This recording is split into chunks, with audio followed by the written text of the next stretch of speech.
Well, hello, good people. Mark Holmes here, and as always, I want to say thank you all for watching, commenting, subscribing, and being part of the Jobu Sports Report. Without you guys, as well as you ladies, you know that this literally does not work. Hope everybody's having a great day. Um, Down here working on the red brick house. Today was a trying day for us. You see, I'm still a little dirty. Mike's taking a shower first, and then I'm going to take one and get myself ready for my live stream coming up at 8 o'clock. Hopefully, this video will be uploaded by then. Um, Interesting thing. Okay, interesting thing. I know I am Joe the fan. Okay, Joe the fan. I am not a journalist. Not a journalist. I did not go to school to do this. In fact, I don't know how I got to be on YouTube because I used to stutter and couldn't speak in public. So this is still kind of crazy to me, but I guess it's kind of like Pat McAfee. Not that I'm saying I'm like Pat McAfee, but Pat McAfee, that guy, how did he become, Mr. Everything as far as the internet goes? He's getting paid a lot more than journalists. I think he's making more than Stephen A. Smith right now. But be that as it may, I had said something that was interesting this off season, and I said that they should bring back Tyron Smith if they can get him down for redo his contract, because if you just cut him, you're going to take that big cap hit. And I said if they can bring him back, he's an insurance policy for Terrence Steele.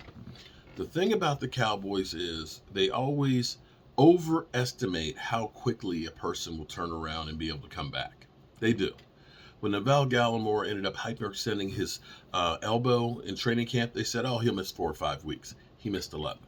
They said, oh, Michael Gallup, he should be back at training camp and should be possibly ready to start the season. It was about 5 games in, and he was not right. Let's be clear here. He was not right at all for the season. So we know that the Joneses, are optimistic, to say the least, on those. And so we have Terrence Steele, who we have seen doing some workouts without a brace on, which looked good.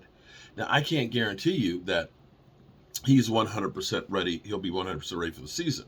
And that's where you look at it and say, okay, Tyron Smith can be the starting tackle right tackle, if Terrence Steele is not ready.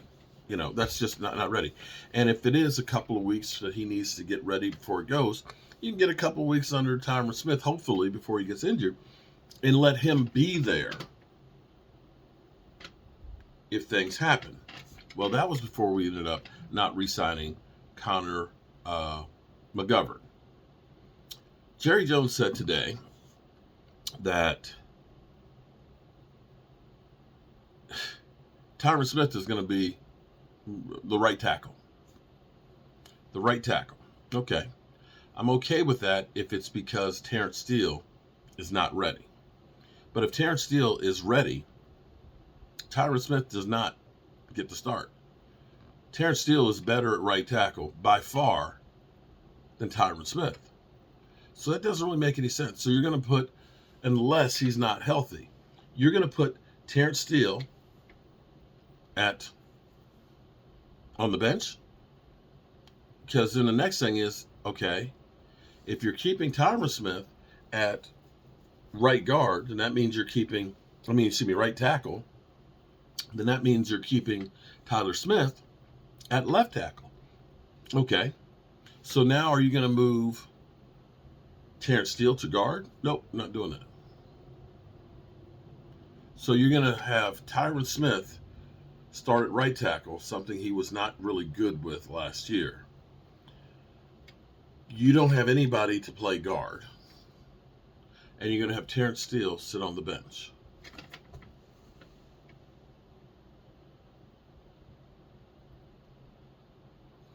Are you drafting a guard? Because you need a guard. You haven't signed, I know we got, don't know what we got for Mr. Igato. Don't know. I don't know what he's got, Mr. Igato.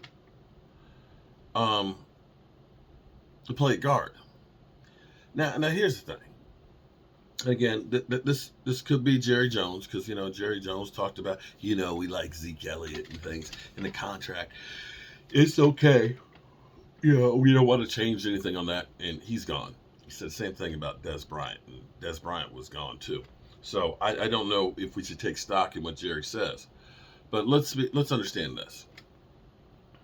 Tyler Smith would be the best guard for the left side right now. Zach Martin, the other guard, that's really good.